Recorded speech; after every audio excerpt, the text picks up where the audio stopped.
Well, in the world of technology and innovation, especially in the mobility sector, we face a lot of developments these days as far as the technology goes, and of course, technology being the core base of everything in mobility in the times to come as well. And of course, we see that in the present automobile sector developments as well.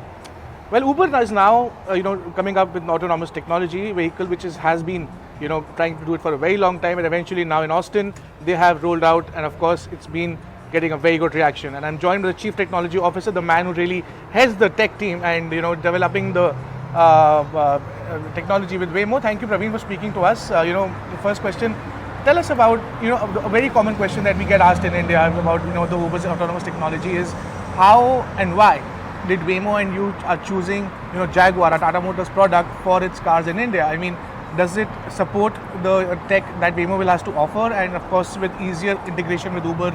With Jaguar, what is the reason behind that, the rationale that I want to ask you initially? Yeah, so look, the specific car is Waymo's division in a way, and they have been testing with Jaguars it's been running in the US for a long time, and they have pretty strong safety record with it, right? They're pretty good. What we are excited is to be able to launch Waymo in Austin and pretty soon in Atlanta, only on Uber, and you will be able to hail. All right.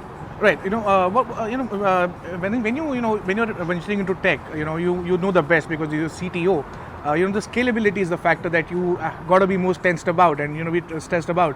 How are you planning scalability while ensuring safety? Because safety, and we all know that it's Uber's heart. So tell us about the scalability factor. Sure. So yes, as you say, safety is a pretty big deal for us. And we have safety guidelines we came up with. We evaluate every partner along with that. So that's the thing. Scalability aspect. I mean, when we launched here, we were very even one car first getting it working on Uber, and there's several things that can go wrong, right? So we actually worked meticulously over the last few months to make sure every single interaction on Uber with Waymo works, right? Even unlocking the car and so forth. And there's a strong support structure in the tech with Waymo and us that we integrate seamlessly, even though they're two different companies.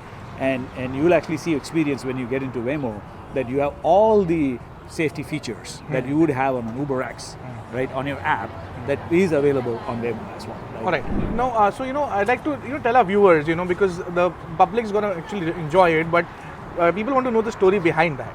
So tell us the technical challenges that you faced whilst you were, planning, autonomous technology with Waymo, and in-house problems at Uber that you were facing, and how you scaled that up and eventually solved the problem. Yeah. So look, I think so.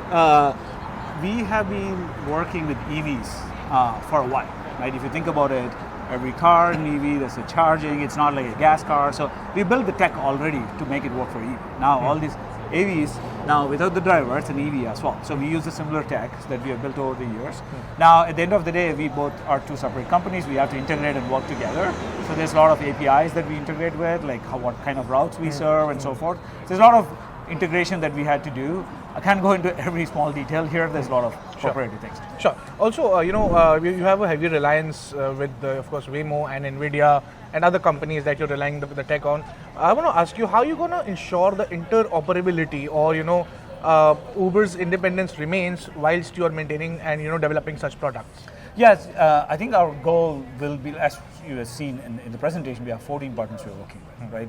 If you have to have individual APIs for each and every, it's not going to scale, right?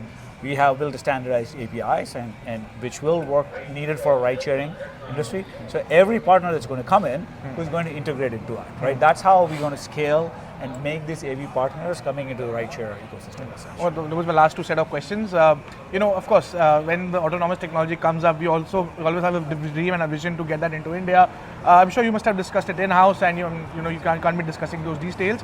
But I want to ask you, if you look at an India market, what probable challenges do you think persist, and what all needs to improve so that the autonomous technology can come to India then?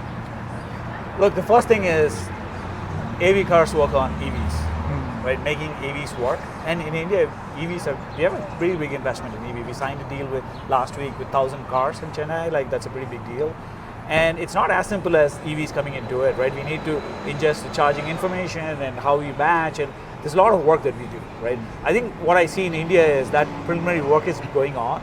Now, when an AV company comes in and makes it work, we are prime and we are ready to make it flip the switch and make it work, right? Okay, so that's what. All right. So we would, if the EV market develops in India, the ecosystem develops in India, we would be seeing EV, Uber autonomous vehicles, which is EVs, coming to the Indian market, or starting with metro cities. Whenever any of our partners work in India, we'll be able to work with them. Do we have any timeline in mind? I can't share it. Details. Can share it. Well, thank you so much, Praveen, you. for speaking to us. But that was Praveen, the CTO at Uber, mentioning about how it is ready with the developments and technology. And of course, before I conclude, I want to ask you, which all markets are we trying to look at now?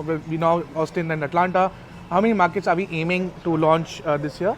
Probably the next 1 or 2 years. So right now, currently, Austin and Atlanta is what we announced with Waymo. We have WeRide in Abu Dhabi, and we have other plans that I can't share right now, but we have a global ambition. All right. Thank you so much, Praveen. Thank you. Well, that was Praveen talking about the global plans, and of course, India market is not far away, is what we are expecting, and of course, in times to come, we could expect Uber's autonomous vehicle technology to come into India. With camera person Vanshu, this is Chetan Bhutani reporting from Austin for Business Today.